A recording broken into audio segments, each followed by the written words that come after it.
Welcome to Resilient. My name is Mike Kearney, the Risk and Financial Advisory CMO. I'm spending a lot of time with my clients on COVID-19. Every day is full of new issues and even some opportunities for them. That's why this Resilient series is so important to me. We are focusing all of our attention on the evolving impact of COVID-19 and are focused on providing actionable guidance to help you respond to the crisis and start planning for the future.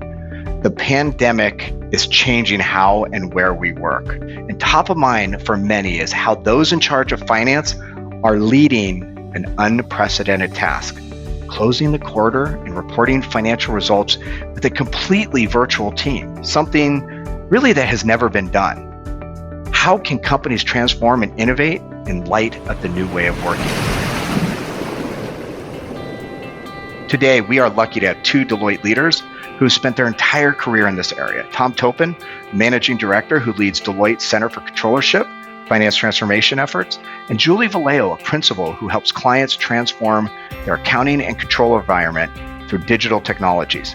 We continue to record these conversations virtually and in our homes, and even though we're not in the same room, the audio has actually been pretty good. So let's get to it, our conversation with Tom and Julie.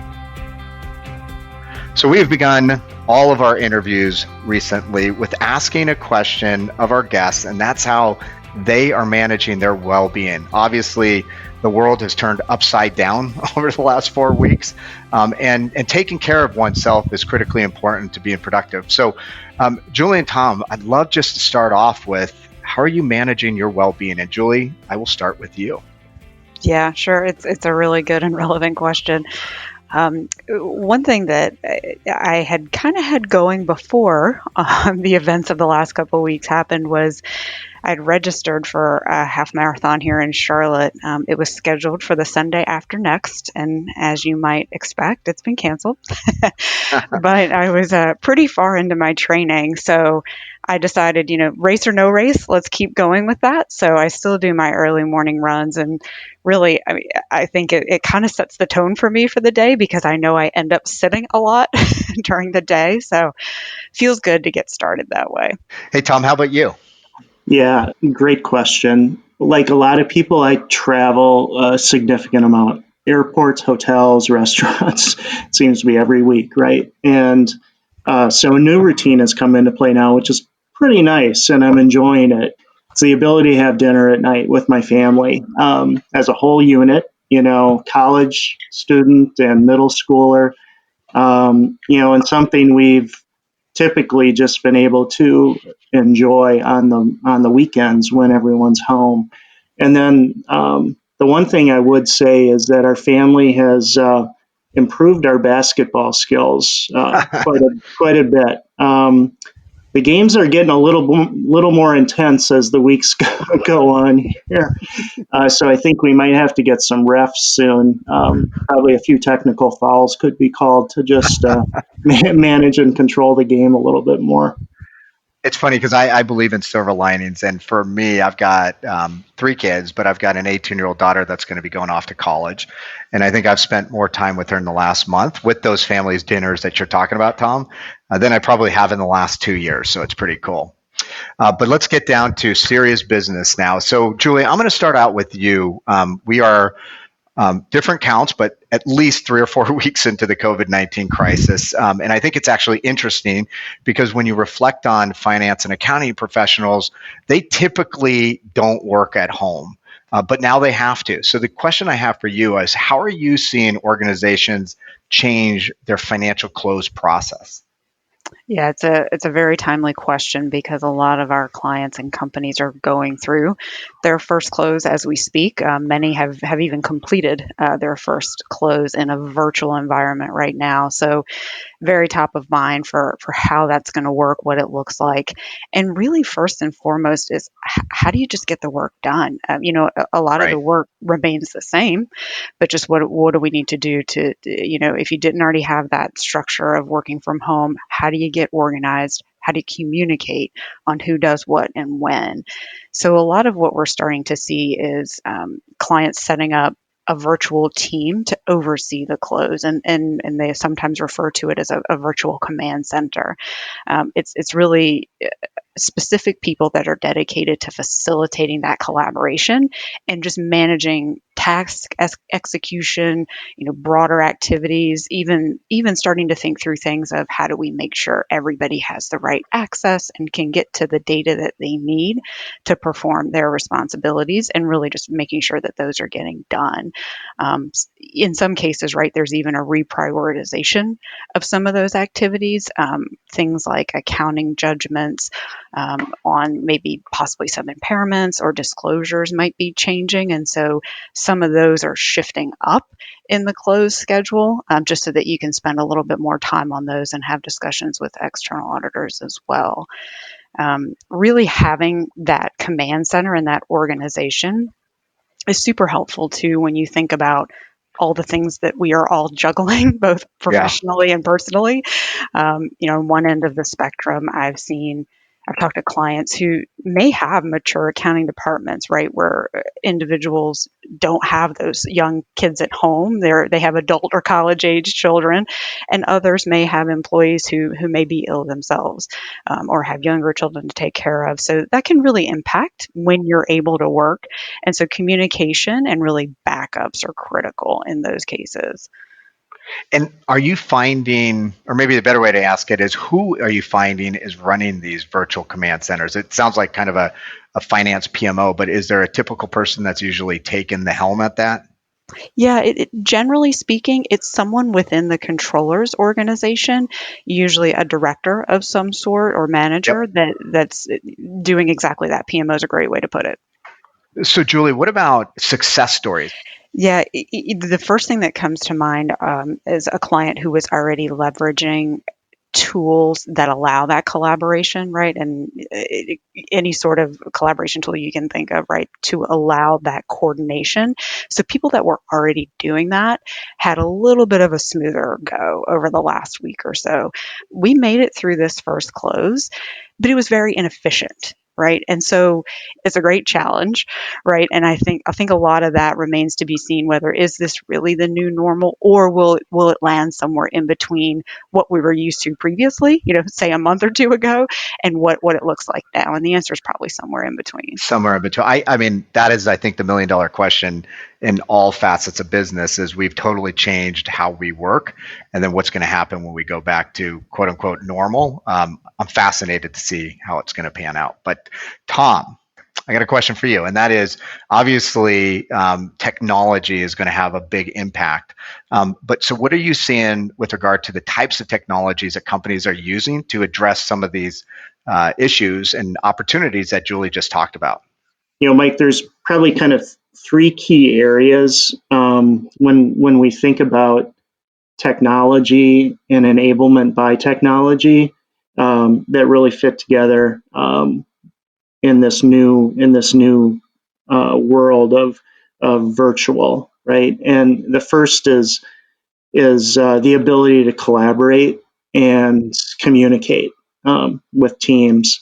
I was talking to a company yesterday that just finished their March close, and they actually said, really interesting. They said they purposely over collaborated and over communicated during their first virtual close.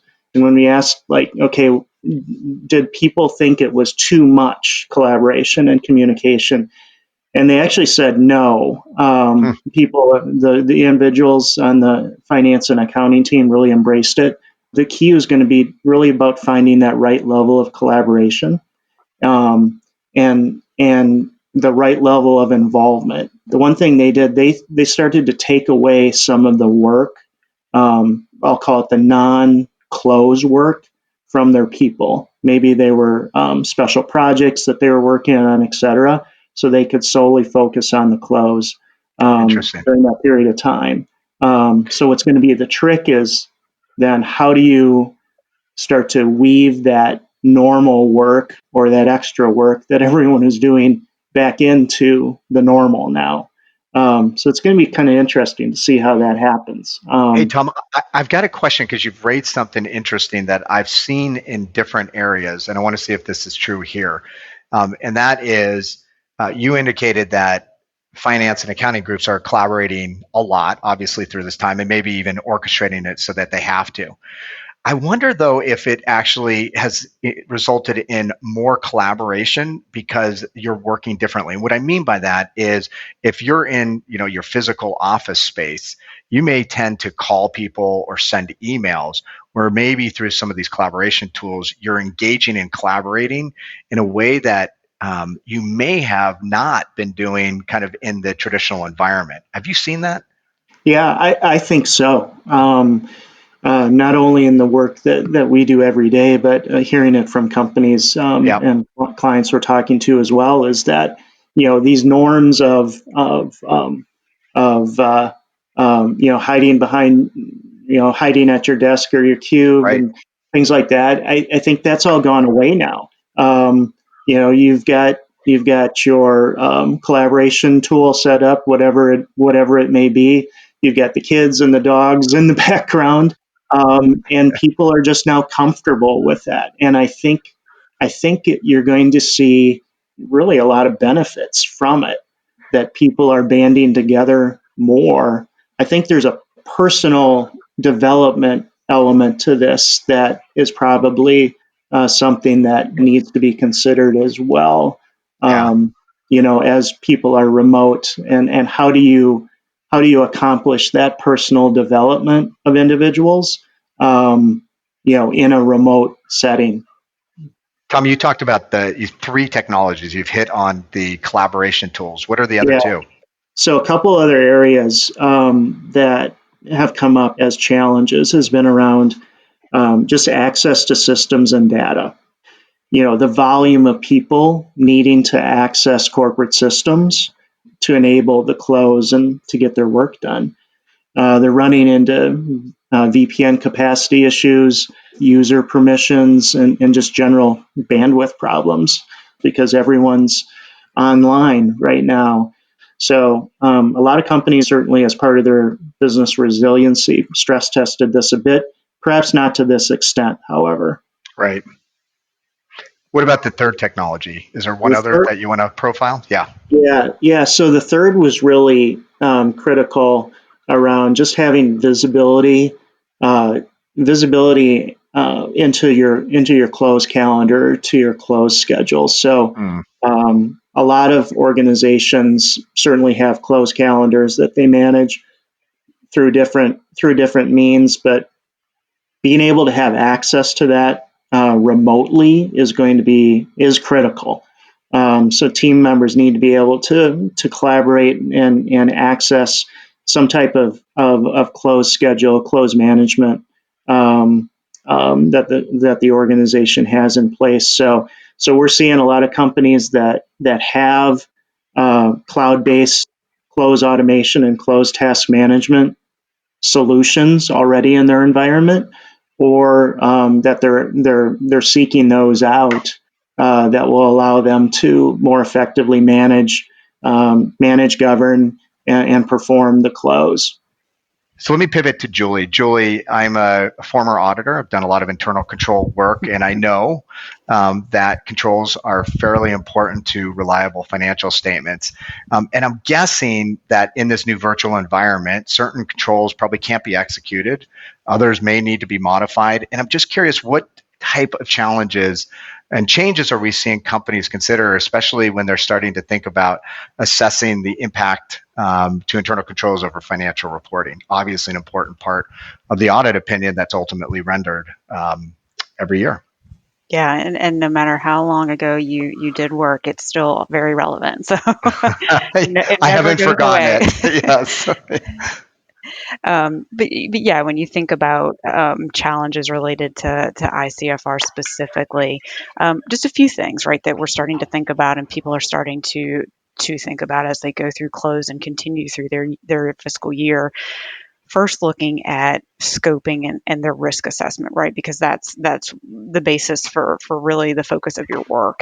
So Mm-hmm. when you think through a risk assessment, it's something that's iterative anyway, and really should be revisited during situations or events like this. So what we're starting to talk to folks about and seeing some organizations do is take a look at the risk assessment, see what might have changed. And I'll give you just a couple of examples of what we're seeing. The first is looking at your materiality. So, when folks initially did materiality calculations, it was likely based on some sort of expected financial result. Given that this situation has really impacted a lot of businesses, more so in some sectors than others, those expected financial results or business performance could look very different now than what they were expecting. And with that shift, does that then mean that components that were once deemed out of scope are now going to come into scope? So really getting ahead of that, so you're not further down in the year and then realize, oh goodness, I need to pull something into scope that I hadn't Mm-hmm. planned on. So taking a look at that. Qualitative risks will always, be worth assessing. Examples that we're seeing here, is there a risk to credit notes being issued? Is that volume really going up because of what's happening in this situation? Another piece of that is looking at your existing qualitative risks and thinking, has my risk rank changed? So maybe a month or two ago, something was deemed low or medium risk, but now it might move up to medium or high. An example of that could be some inventory obsolescence if you're not able to move your inventory as quickly as you once did, or potential credit risk of customers and their ability to pay. So just things to keep in mind there. Two other pieces to that risk assessment that I think are important are also fraud risks. Mm-hmm. So this time is tough for everybody, personally and professionally, and sometimes we don't always know what's going on with people personally. There could be personal financial stress.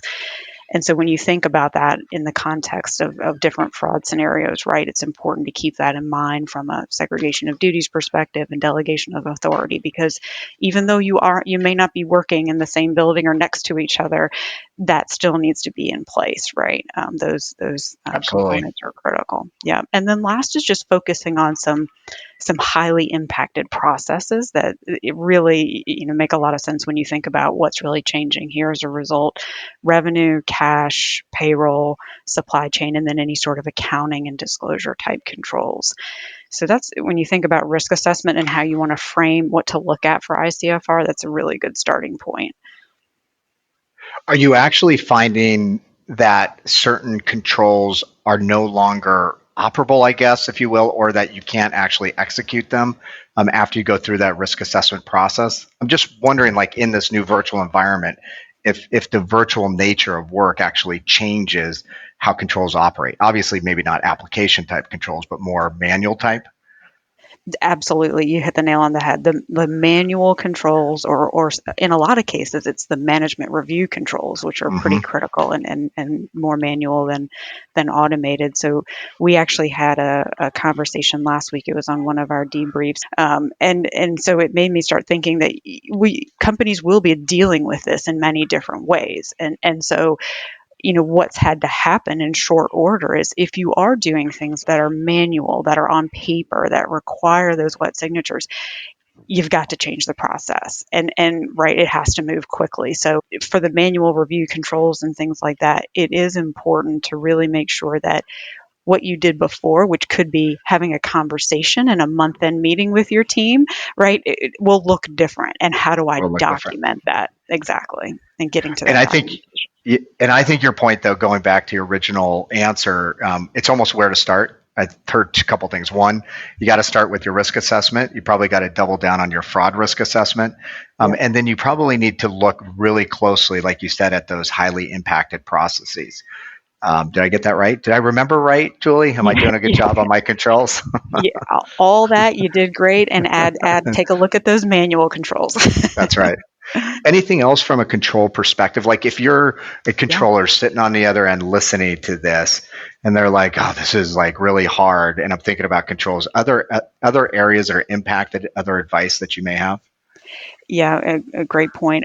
I'll tag on to what Tom said in his previous answer around starting to grant access to more users. There's even a consideration around licenses as well, which isn't Hmm. directly ICFR, but I think something for everybody to keep in mind. But what's important about that kind of expanding or growing access is that IT controls are also part of your your ICFR work, and so it's important to just make sure that when you start to think about your logical security access as part of your IT controls that you'll need to take a look at, um, that might be a little more voluminous than you expected. So Hmm. thinking about how you should still have the same approval process to granting access. There's no reason that should be different. You should still make sure you're regulating your segregation of duties, even if you are giving more people access. They still only need roles for specifically what they need to do. But then on the back end, right, we want to make sure that people are offboarded. So if it was just to get through close, then make sure their access is removed after close. Also think about there are a lot of controls on the back end related to user access reviews, and those are going to become pretty big and a lot of work on Hmm. the back end if you've got a long list of users to look at. So just make sure that you're allowing time for that on the back end. Tom, are you actually seeing some organizations move to that soft close in this virtual environment? And I'm guessing that there's actually some sort of practice that goes with that for kind of the quarter end close. But is that something that you're either recommending to your clients or that you're starting to see organizations do? We're seeing it both ways, so we're certainly Yep. recommending it. I guess the point I'd like to make, it's just looking at the close smarter to meet your external reporting requirements, but doing so in a much more resource efficient manner. Um, and I think it's healthy to go through that exercise because we as accountants can oftentimes get in this path of, hey, we just will wash, rinse, repeat, right? And Right. it's good to take a good, clean, healthy look. And unfortunately, now organizations need to do that because they do have capacity restraints, not only domestically but globally. Well, and one of the things that you're pointing towards, I think, when you really step back and you talked about how we as accountants sometimes are um, prone to do things a certain way because that's the way it's always been done. And I think what's good, or an upside, if you will, again, about the current situation is it breeds constraint, or constraints breed innovation. And I'm guessing you're probably going to see a lot of innovation and ways to do things better throughout this process or throughout this crisis. Do you agree with that? Oh, absolutely. Yeah, there's a lot of different ways that I could see, that I will see and expect to see organizations becoming certainly more innovative here. And I think a big one of those that I can think of um, is just this whole concept of accelerating their utilization and adoption of technology to automate the manual, automate the routine, allow and create capacity for individuals to do more value added, more analytic work. And so I truly believe that we're going to see companies embrace the ability to learn from how they've had to deal with a virtual close, rationalize activities, and translate that into how they can do this better, more efficiently, um, virtually, and in a more value added manner going forward. Is there an area or two that you're seeing organizations, to your point, innovate around on that touchless close? Within the close space, there are some really strong financial close automation solutions in the market. A lot of companies certainly have those and have optimized their utilization of them to help automate traditionally significant manual activities around account reconciliations, being able to automate journal entries, some more of the analytic activities, whether they're within the historic controllership shop or within FP&A. creating the seamlessness between close activities, consolidation activities, and reporting activities, and being able to tie those silos together is something that we're very bullish on, and seeing a lot of companies start to embrace. Julie, we have talked a bit about this. We're now all working at home. We used to be working in the offices, our offices. Can you see a future where finance and accounting professionals are working at home and maybe organizations are relying less on kind of that traditional office space? Yeah, and I think we talked a little bit about that before in the first couple of questions Yeah. of, time will certainly tell. And when I think about, I think I also mentioned I live here in Charlotte, so a lot of friends and neighbors work in the banking industry, and Yep. if I think about the history of that sector specifically, 20 years ago everybody was on site in the office, and then probably 10 years ago everybody was remote, working remotely. And in the past couple of years, we've started to see that pull back into the office. And I don't think that's just unique to banking, but I think a lot of these decisions over the past, call it 20 years, were based on both probably productivity studies, cost considerations, and this situation that we're in now is really going to challenge, I think, companies to start to think about what does make the most sense.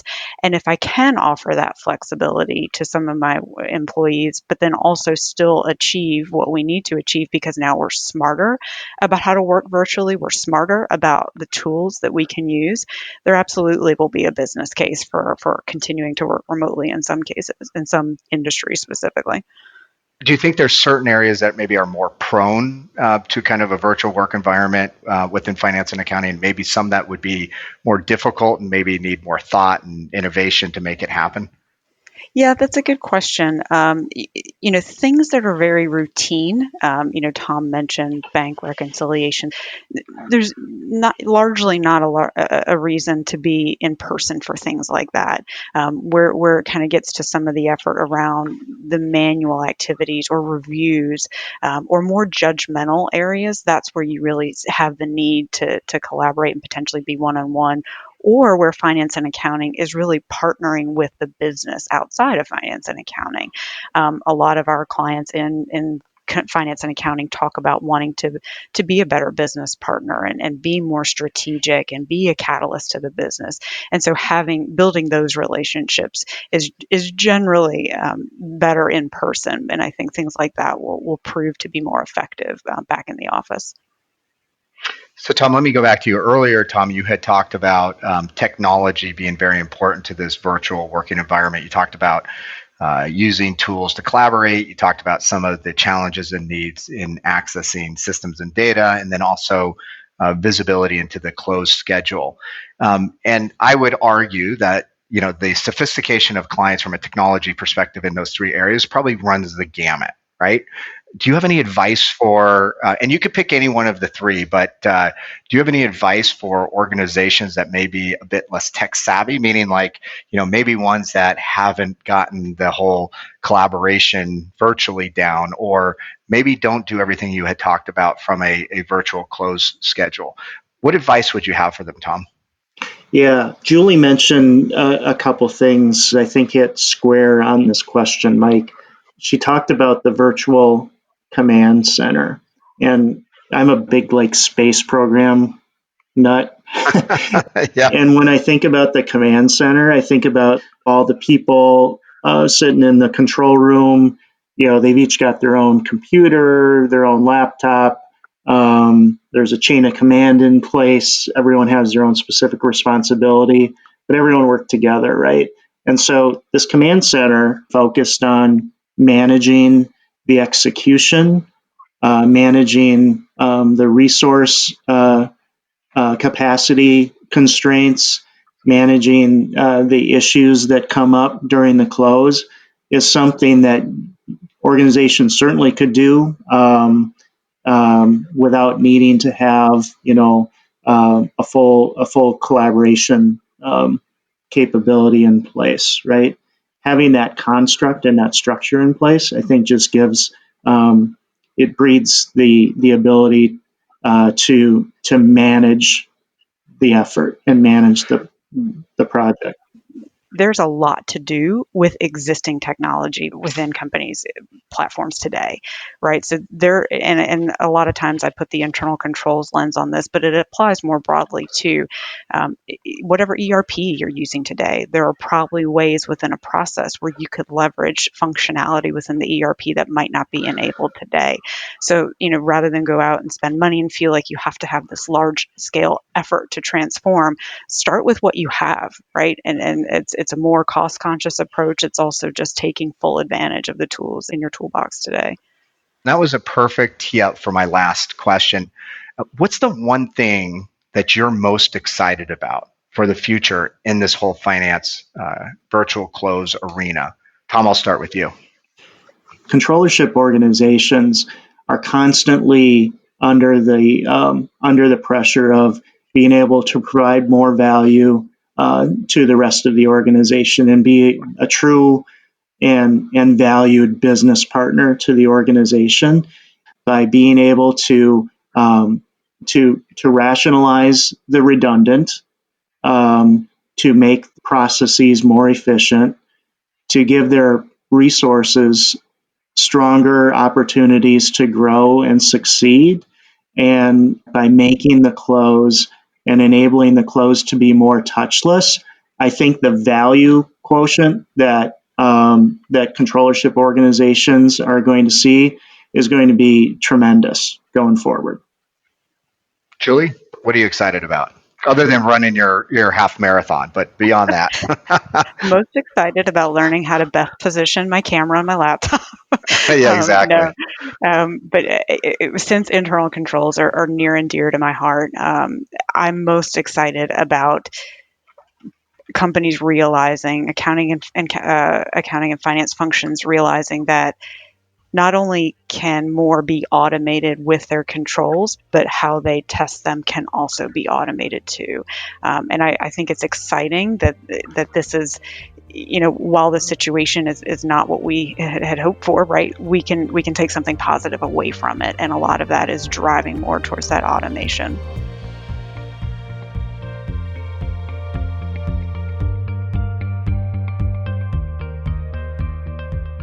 Thank you, Tom and Julie. That was unbelievably insightful.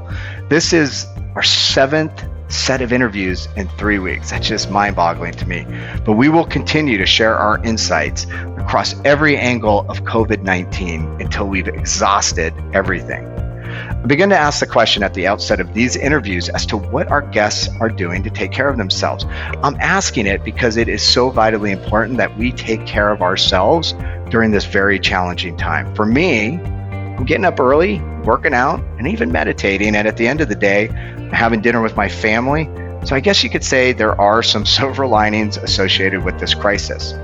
For more insights across all aspects of COVID-19, look to Deloitte.com, and you can find Resilient on Apple Podcasts, SoundCloud, Stitcher, Google Play, and even Spotify.